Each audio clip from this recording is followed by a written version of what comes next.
Hey, I'm Tony Buffum here at SIA's CollaborationX conference, where we're talking to a number of leaders about what's taking place in the world of work and the future of work. And we're doing it live in Dallas, Texas. Right now I'm talking to Erika Novak at Worksome. Erika, thank you for joining me. Thank you for having me. Appreciate it. Tell me a little bit about Worksome. Worksome is an FMS that allows you to instant classify, contract, and put people to work as quickly as possible. So for people who don't know, most of our listeners right. should, but... Freelance management systems, Yeah. It really is for the people that are about time to revenue, getting people to work as quickly as possible. You can't wait 2 to 3 weeks. Can't be your normal hiring process, background check process. You need people on the ground immediately, but you got to do it compliantly. So our job is to make it as frictionless as possible so you can get your work done. I became passionate about this space. I spent 20 years in HR, started working with freelancers or contractors, and now I live in this world. And I've talked to a lot of enterprises. They're like, hey, we have contractors. Yep. We work with some freelancers, but it's kind of scattered. Like each one we do a different contract with. We have no reportability. Yep. We really can't collect that information to know what we're working with.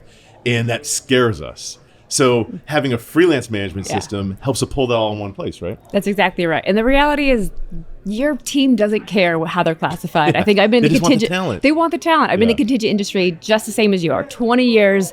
We have 19 different classifications that no one really gives a shit about. Yeah. The manager wants to put good people to work as quickly as possible. Yeah. So the system that you have in place is supposed to be about making it easier for them and the talent, and everything else, the compliance side should be core to that. Doesn't matter whether it's your ATS, FMS, VMS, you're an Alphabet City soup. Just make it easy and fast to get the work done, and they'll work with you. So that's my favorite part about being part of a tech startup in this world is HR world is ripe for innovation, right? We've tried ATSs have kind of shifted or whatnot, but it's really been fun to see all the people here in the last 2 years kind of start something new about speed and quality. I love it. So tell me a little bit more about that, about what you're seeing. What feels different or new or emerging as this landscape is evolving really, really quickly? Yeah, one of the things that I really like, especially again being in this industry, is the dissolution of the rate card and job title taxonomy. Yeah. Things are moving so incredibly fast, and with AI, you don't need to have that rigidity of what's in a spreadsheet, what are the tiers, and X, Y, and Z. It's able to be fluid and make good predictors, so I really like that, because one of the things that I see managers struggle with is they go to hire someone, I want to hire you, but you're not exactly in the system. So it has to wait, it has to change or whatnot. And now with AI, it's able to say, this feels enough like this, and I'll put you in this job family, and off you go. You got to keep your managers in the system to move forward and not just stop them because it doesn't fit your rules. So we're in we're going back to the Wild West in a good way because we allow them to do the swirl and then we put them into a box versus the other way around. Well, I mean, I couldn't agree with you more. The speed is so critical. Yeah. You want hiring managers to be able to work quickly, get the talent that they need. Yeah. But of course, especially as an HR person, you want them to do it compliantly. Yeah. And hiring managers, not only do they not care about what they're classified as, they don't really care about compliance, they just want to get the talent. Yeah. It's our job to make sure that they're compliant. How do you do that in this fast-moving world, this wild, wild west? 2 things. Compliance is at the core of any system that you're using, right? And I'm a big believer that if you can't automate it, you can't enforce it. So I think a lot of people try to do 100% compliance, and yet 70% of that is manually, right? And so if you can't get your managers to care or for the process to align with it, it just leads to a lot of frustration. So one is you work with systems that at its core is a compliance feature, not a feature. If someone's selling you compliance, they don't have the right product. They should be selling you speed. They should be selling you a talent pool. They should be something else should be the focus, because like in a banking app, they don't sell you compliance. Put my money in here and you get it to do it. You should be taking that for granted. I mean, not for granted, but it should be table stakes. It should be table stakes. You shouldn't even actually realize that it is compliant when you're doing it. So that I think is a good way to kind of start rating the systems and the providers that you're working with. That should be an obvious. Again, I go back to, sorry for all those at home, I do enjoy swearing. It's a no shit Sherlock. Don't buy compliance. You buy something else on top of that core. The second part is you make it easy, right? Because at the end of the day, they're going to fight you forever if they miss that deadline, goal, revenue. Yeah. You can't put your product out, you can't put your services out because you made it a bottleneck, they will never go through you again. So you make it as simple as possible.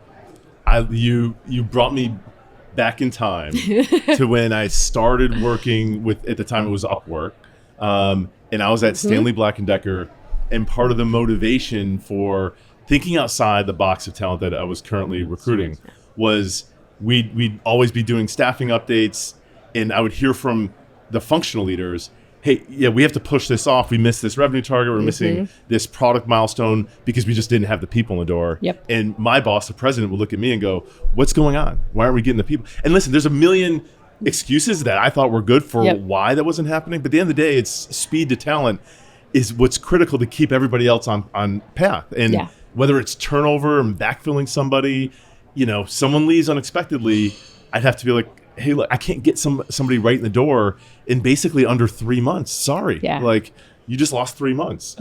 Then I started to discover there's solutions and there's different ways of working with talent that can close that gap in weeks, if not days. Minutes. In minutes, in some cases. And that's, to me, that is hugely valuable because it reduces the burden on the rest of the team. And I mean, I'm preaching to the choir, but it's what I find challenging is there are a lot of leaders in enterprises that still are apprehensive. This doesn't seem like it's something they should be doing. Our business, we hire everybody, or we don't work with freelancers. It seems scary. What kind of hurdles or pushback do you see, and how do we get those enterprise leaders over those hurdles so they can embrace this rapidly developing part of our workforce? I think there's a couple things there. So I was at LinkedIn for 7 years, and I ran their non-employee, right? So policy, processes, people, and all the like, right? And so it went from about 14,000 to about 26,000 real quickly, right? It's very easy to add your non-employees.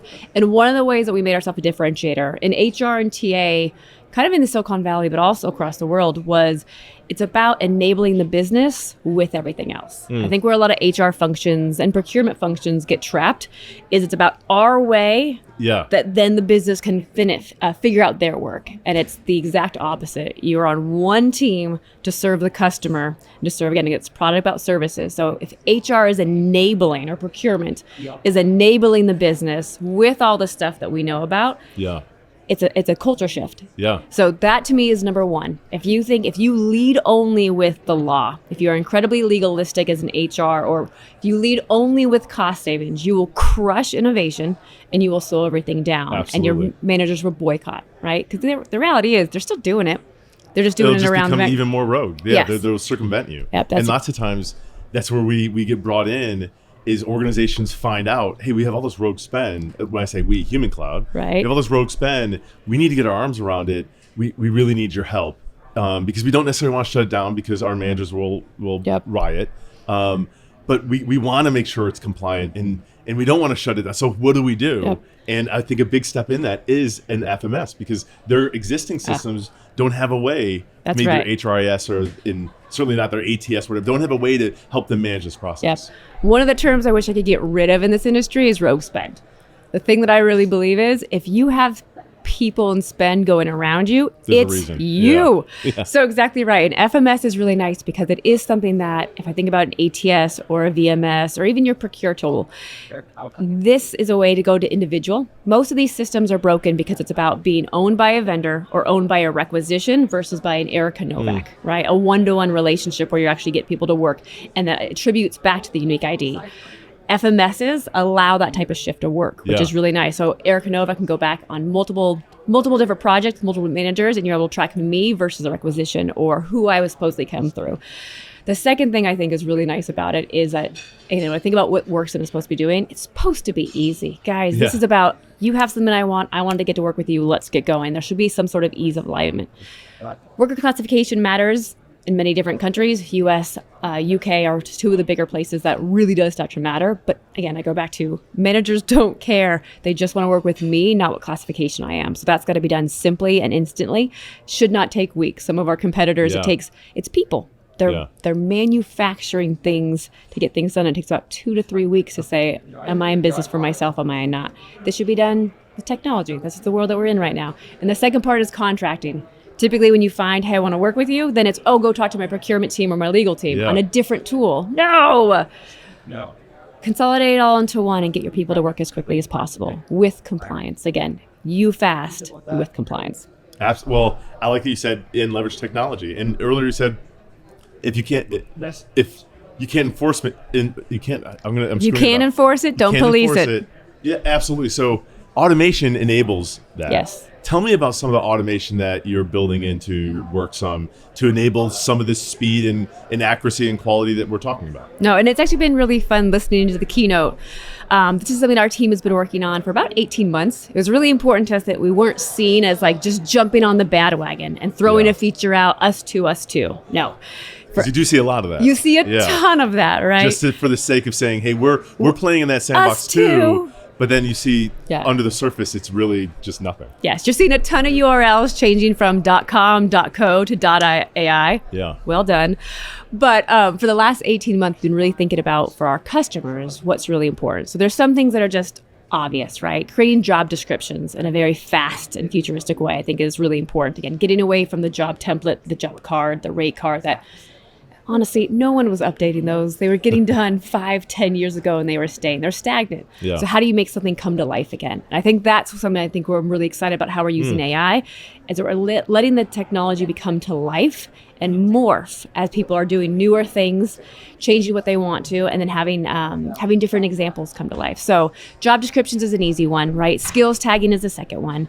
We do something called timesheet parsing, because it's something that we recognize within our tool. There's other labor tools that are being used with freelancers specifically on how they're doing project codes or being billed out or whatnot. Okay. And so there's integrations that we can do. But if for some of our customers who aren't excited about doing an API integration, maybe they're not as evolved, maybe they don't have the resources, or maybe it's going to happen in 6 months, we do timesheet parsing that allows the freelancer just to upload something and then we do the rest of the work, and then it's auditable, which is really nice. Obviously, we have a talent assistant because the goal is ask it a question, get your answer. And there's a couple other things coming out in the next 3 months that I'm very excited about, stay tuned for part 2. Yeah, that's great. I think, like we said, speed with accuracy, quality, making it easy is critically important, and it's evolving with how the workforce is changing. And one of the things you touched on is that skills tagging, this getting away less from the job and focusing more on the skills and sourcing those skills. How have you seen that evolve, and where do you think it's headed in terms of the way enterprises think about sourcing talent specifically for skills? I think it's going to be interesting. How I've seen some of my customers do it really well is at the end of whatever project it is, and it really is usually multiple projects put together to make a role, is at the end, at the time of payment, there's a reminder that goes in, like, update the skills that you use for this project, or just make sure your profile is synced. And that's a nice, easy, again, they still have to have some sort of touch point back and forth on profile. Another thing that I've seen them do really well is every month they'll assign a resource manager or hiring manager. And so you do kind of one a year where you own an office hours or a webinar where you're inviting all of your talent pool to come. Usually about 30% of the talent pool shows up on any given month or whatnot, but they're describing what's going on in the business. And then at that, they say, don't forget to go into your profile, tag the skills that you heard that are important to us that you think that you have. Okay. And so it's just a nice reminder to bring them back in. The third thing I've seen them do really well is they scrape kind of the internet on press releases, projects, clients that they've won, different things going on, and they blast it out to their freelancers with a link to go back to their profile.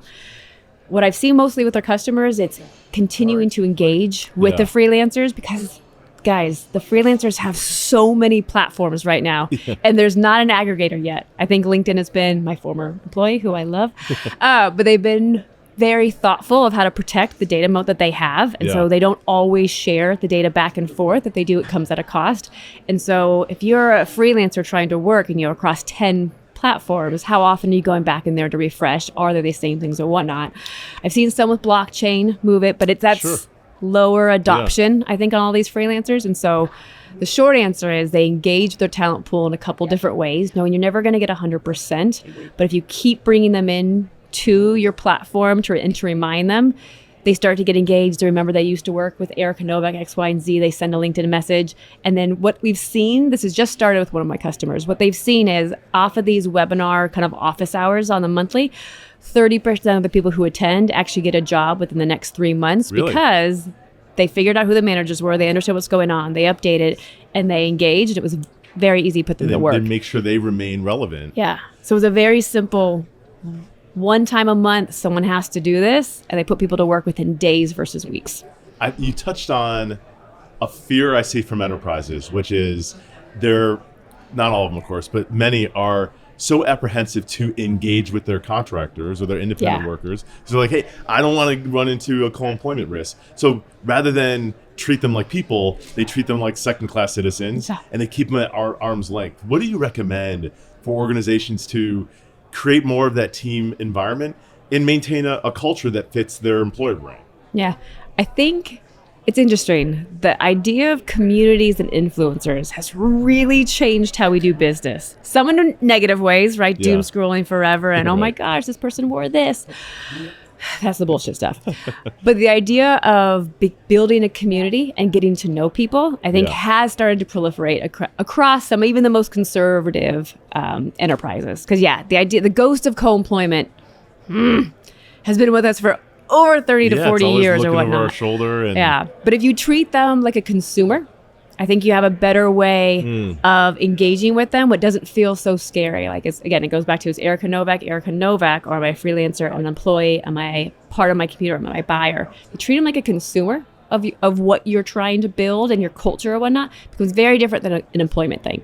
Yeah. The second part is, especially in the freelancer world, it is habitual. It's not something that is going to be going on forever. And so you do have this natural kind of break where, because Yeah. they're working with other companies, you have this, they're not mine. Again, this is a globalization of, I'm working across different companies. And so how could there possibly be co-employment, because they're already working with 6 of my competitors?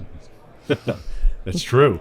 I think it's exciting to think and see the way that the workforce is evolving to embrace working more independently. Yeah. And that there's resources and tools like this to help enable that, Yeah. especially for enterprises, but also for the talent that are in these marketplaces.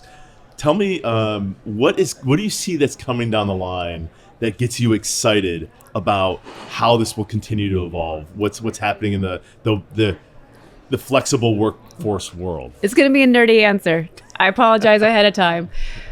But here's why. I am most excited that insurance companies are developing portable benefits Yeah. that allow people to take their own benefits with them from project to company versus having to attribute. If I think about 20 years ago when I started, in the freelancer independent contractor world, it really was 22-year-olds and 67-year-olds, because they didn't They're on care about somebody else's benefits. insurance, They were yeah. on someone else's insurance, right? And everyone's a risk taker. No one's Yeah. ever going to die or get hurt as a 20-year-old, right? Or the 60-year-olds who have kind of retired and they're on a different type of pension or whatnot. Yeah. Those are the ones who are saying, great, I'll consult or I'll try. Really, when I think about, and this is a silly thing, I think podcasts have really changed how people think about it, because financial information, benefit information has now become democratized across what I need to, anyone 30 and below is trying to just get rich, right? So how do they get rich? How do they get investing advice? Is a 401k worth it? And they've started to learn new investing techniques, and they've really believed in themselves. We're a generation of mom and dad have said, you can do anything. And these guys believe it. Yeah. And so when you've given them now benefits, and when you've given them the ability to say, okay, you may not have a 401k that has a match, but here's different ways that you can actually invest in your retirement. That piece of information, those two things, the knowledge of how to be financially secure without a company saying it's tied to me, and the benefits to say I can actually have a family and do this and not have to do that, I think has changed it dramatically. So I know it's a very nerdy answer, but because benefits is becoming a lot more free market, which Yeah. it should be, you're starting to see this explosion in freelancers. Now, a big part of that is influencers. I know it's a big space, but I'm excited to see more within services and building and technology and stuff like that. But that I think has been really, really cool. And I think it's going to affect our colleges as well. I mean, listen, maybe it's nerdy, but I love that answer because we know it's such an enabling factor Yeah. in people working independently. If someone works independently, typically the first thought of somebody else is, well, what do you do about your health insurance? Yep. Or people maybe want to work independently, but they're like, I don't know how I'm going to take care of my insurance. But the more it's portable, the Yep. more that is not a required, like receiving some kind of insurance from Yep. an employer or a client, I should say, doesn't automatically make you an employee. Like the policies are evolving and changing as well to make that a lot more fluid and Yeah. a lot easier for talent to move around. That's exactly right. Well, that's great. So this is a great conversation. How does anybody listening to this or watching this learn more about Worksome or even get in touch with you? Beautiful. All right. Very easy. Get in touch with me, Erika at Worksome.com. We keep it simple here. You want to learn more about Worksome, Worksome.com. We're at all the conferences. We have a podcast as well. So thank you for letting me join yours. But honestly, going to the website is super, super easy. We love to talk with you about what you're trying to do. All right. Thank you so much for joining. I hope you have a great time at CollaborationX. Excellent. I'll see you at the bar. Got it.